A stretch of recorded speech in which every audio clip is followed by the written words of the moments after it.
Connor Shaw, owner of Possibility Place Nursery. Today I'd like to talk about trees, their branches and leaves. On my left here I have a swamp white oak and a 5-gallon container. Now most of you looking at that swamp white oak would say, well, that doesn't look like a tree.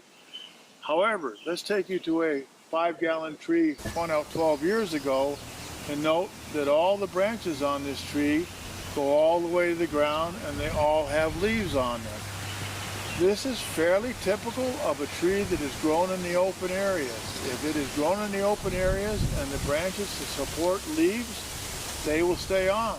In a woodland setting where you typically see trees that are got no branches low down, what happens is that these lower branches that contain leaves, the leaves die off, the branch dies off, and you see the trunk. But in open areas, the reverse is true. These branches will stay on as long as possible. I've seen them grow out as much as 30 to 50 feet. Now, let's go back to this one. Now, if we take a look at this plant and we say, okay, let's take off the lower branches so it looks more like a tree. Well, guess what? As soon as we do that, it looks like we lost 50% of the tree's ability to produce energy. And when you do that, it's going to take the plant a lot longer time to recover from transplant shock. So if we leave these lower branches on, then they will continue to provide energy for the plant, which in turn makes the plant recover quicker and grow better.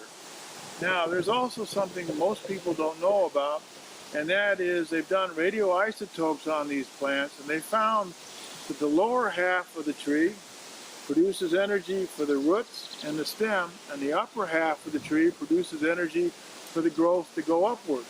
So if you take these lower branches off like this, we're going to have this tree readjust itself so it sends some energy down to the roots and the stem, which again is going to take longer for it to recover from transplant shock. And what's super critical on any plant that is recently transplanted is the lack of roots. So all these branches produce food for those roots to get those roots out.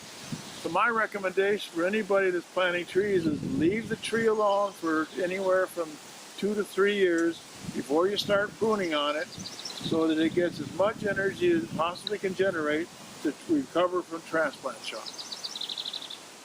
In closing, I'm Connor Shaw, and what I'd like to say is when I plant a tree, I leave all the lower branches on that produce leaves, and I encourage you to do the same, so the tree recovers quicker, faster, and you have a more satisfactory planting.